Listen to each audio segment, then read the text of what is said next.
ኑሐሚን አሁን ላይ እናትና ልጅ ፈተና ሆነውባታል።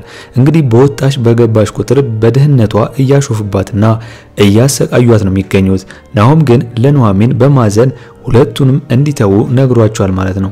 እንግዲህ አሁን ኤርሚያስ እዛ ቤት የሚገባበትንና ኑሐሚንን ለማስቀናት አዲሷ ልጅ የዝናሽ ልጅን ኤሚን ይገጫትና ያው እሷን ከተዋወቃት በኋላ እዛ ቤት የሚገባበትን እድል መፍጠር ነው ያሰበው። ኑሐሚንን የኤሚ ጓደኛ ነው ተብሎ ለማናደድ ማለት ነው። እንግዲህ አሁን ላይ እንደሚታወቀው አምራንና ኤርሚያስ አላማቸውን ለማሳካት እንግዲህ እቅድ አቅደዋል። እሱም የሚሆነው ኤርሚያስ ኤሚን ጓደኛ አድርጎ እዛ ቤት መግባትና አምራን ደግሞ እንግዲህ ፍቅረኛው የሚባለው ናሆም ጋር ስለሆነች እዛ ቤት በመግባት እንግዲህ ውርሱን ለመውረስ ነው አላማቸው። ምንድነው ገንዘብና ገንዘብ ነው ፍላጎታቸው ማለት ነው ሁለቱም። እንግዲህ አምራን ብትቆጣውም አሁን ግን አንድ ላይ ሆነዋል ማለት ነው። ነገር ግን ለይኩን የዋዛ እንዳልሆነ አይተናል። ልጃቸው ናሆም እንዲያገባ የሚፈልጉት ጨዋ ስነ ስርዓት ያላትና ናሆምንም ከሱስ የምታወጣውና የምትቀይረው ልክ እንደ ኑሐሚን አይነቱ ማለት ነው። እናትየው ዝናሽ ግን እንግዲህ ገና ለገና ደሃ ናት ብለው ኑሐሚንን ጭራሽ ከናሆም ጋር እንኳን መጋባት ይቅርና አንድ ላይ ማየት እንደማትፈልግ በተደጋጋሚ ጊዜ አስጠንቅቃታለች ማለት ነው። ይሄ ነገር ግን ኑሐሚን ሳትፈልግ እንኳን ሁለቱ ፈተና ሆነውባታል። እንግዲህ አሁን ላይ አምራን እቅዷን ለማሳካት የቤት ልጅና ስነ ስርዓት ያለው ልጅ ለመሆን ቆርጣ ተነስታለች ማለት ነው። ምክንያቱም እንግዲህ የናሆም አባት ለይኩን የሚፈልገው አይነት ልጅ እንግዲህ ጨዋ ስለሆነ እሱን መስፈርቱን ለማሟላትና እዛ ቤት ገብታ እንግዲህ ውርሱን ለናሆም ስለሚሰጠው አባትየው የሱን ደግሞ ውርስ ለመካፈልና ለማግኘት ይሄን ነገር ማድረግ እንዳለባት ነው ያቀረችው። እንግዲህ አሁን ኑሐሚን በሰራተኝነት ነው እየሰራች ያለችው። የአምራንንና የኤርሚያስን ግንኙነት ታውቃለች። ነገር ግን ላለማጣላት ከናሆም ጋር ዝምታን መርጣለች።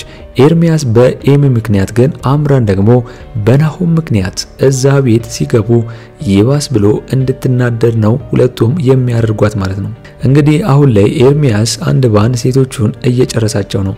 ገና ከኑሐሚን ጋር ተጣልተው ይታረቃሉ ብለን ስናስብ እንግዲህ አዲሷን ኤሚን አይቶ በመጋጨት እንግዲህ ለዓለማ እሷንም አስቧት ይቀርባታል ማለት ነው።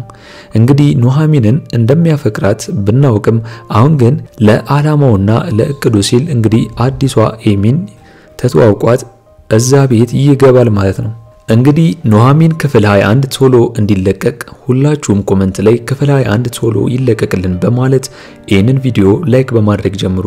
እንግዲህ የኑሐሚን ስቃይ ይቁም ይብቃ እያላችሁ ቪዲዮን ላይክ በማድረግ አሁኑን ይጀምሩ። እንግዲህ ኤርሚያስ ይቅርታ እንድታደርግለት ኑሐሚንን ቢጠይቃትም ነገር ግን ኑሐሚን ይቅርታውን እንደማትቀበለውና ሕይወቷ ላይ እንደቀለደባት ነግሯታል። እንግዲህ ኤርሚያስ ገና ለገና ኑሐሚን እዛ ቤት ስለገባች ናሆም እንዳይወዳትና እንዳይወስድበት ፈርቷል። ስለዚህ አሁን ምን አማራጭ ነው ያለው? እንግዲህ ኑሐሚንን ከዛ ቤት ለአንድ ጊዜ እንድትወጣ ነግሯታል ማለት ነው። እዛ ቤት እስካለች ቁጥር የኤርሚያስና የአምራን እቅድ እንደማይሳካ ስለሚያውቅ ፕላስ ደግሞ እንግዲህ ኤርሚያስ ኑሐሚንን ስለሚያፈቅራት ኑሐሚንን የሚወስድበትና የሚነጥቅበት ስለሚመስለው ከዛ ቤት እንድትወጣ ነግሯታል። ነገር ግን እንግዲህ አሁን ላይ ኑሐሚን ማረፊያ ስለሌላትና አባትየው የሚላትን ስለምሰማ ከዛ ቤት አትወጣም፣ ይቅርታም ደግሞ አላደረገችለትም ማለት ነው። አሁን ላይ አምራን ናሆምን እንዳታጣ ሱሱንም ሁሉንም ነገር እንዲያስተዋትና ቤተሰቧ የሱ ቤተሰብ እንዲወዷት ማድረግ እንዳለባት እየነገረችው ነው። ምክንያቱም ኑሐሚን ከመጣች በኋላም አምራን ናሆምን እንዳትወስድባት ቀንታለች ማለት ነው። ይባስ ብሎም እንግዲህ ቶሎ እንጋባ እያለች እያፈጣጠነችው ነው የሚገኘው። ምክንያቱም አምራን እቅዷ የሆነው ከናሆም ጋር በመጋባት ከዛ በኋላ ውርሱን መውረስና እንግዲህ ድርጅቱንም እሷ ለመያዝ ነው ገንዘብና ገንዘብ ፍላጎቷ። ስለዚህ ይህን እቅድ ለማድረግ ደግሞ አባትየው የሚፈልጓት አይነት ሴት የመሆን ግድ ነው ማለት ነው። ዝናሽ አሁንም ቢሆን ኑሐሚንን ከልጇ ናሆም እንድትርቅ አስጠንቅቃታለች። እናም እንግዲህ ፊት እንድትነሳው ራሷን ነግሯለች። ይባስ ብሎም ፍቅረኛ አለኝ ብላ እንድትዋሽም በአባትየው ፊት ይህን ነገር እንድትላት እያስጠነቀቀቻት ነው። አሁን ላይ ኑሐሚን ፈተና ውስጥ ገብታለች። ምክንያቱም ማንም የሚረዳት የለም። እንግዲህ የሆነ ስታዝንም ስትከፋም ኤርሚያስ ነበር ጓደኛዋ።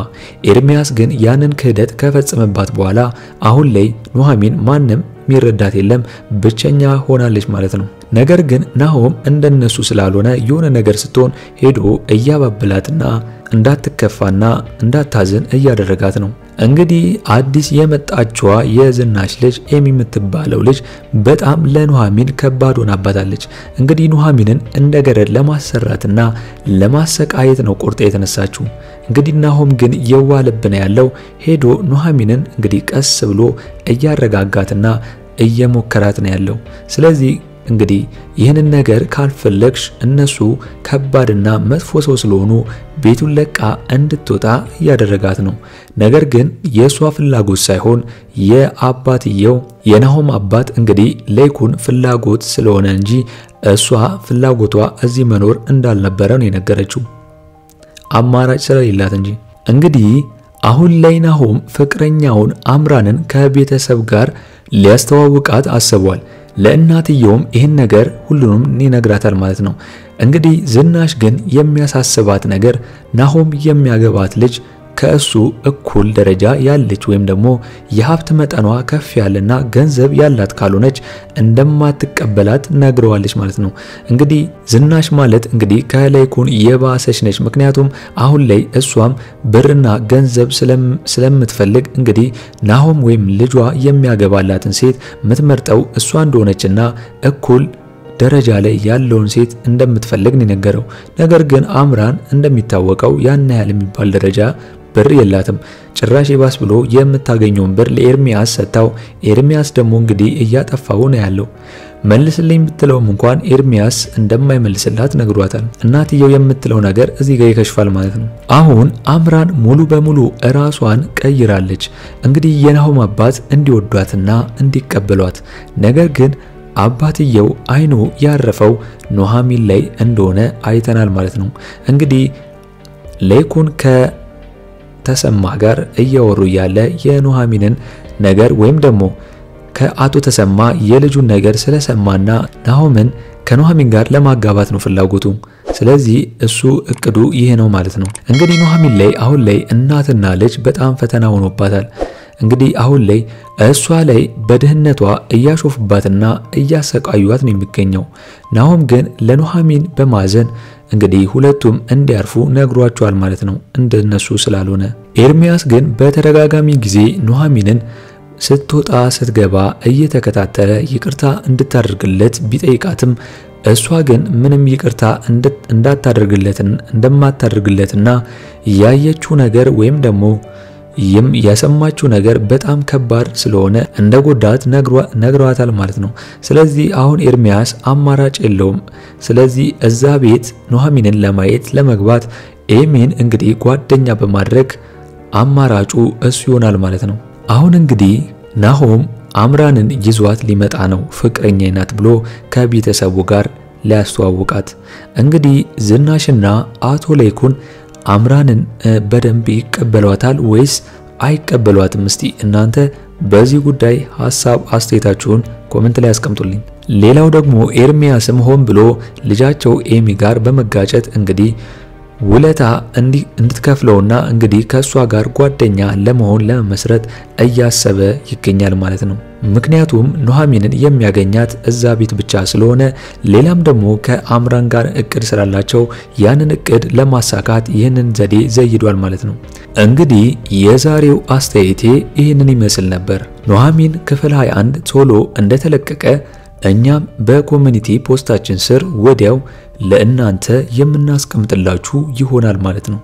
ለአምባር ሚዲያ አዲስ ከሆናችሁና ሰብስክራይብ ያላደረጋችሁ ካላችሁ ሰብስክራይብ በማድረግና የደውል ምልክቱን በመጫን ቤተሰብ እንድትሆኑን በአክብሮት እንጋብዛለን። በቀጣይ ክፍል እስከምንገናኝ ድረስ መልካም ቆይታ ይሆንላችሁ። ቻው ቻው።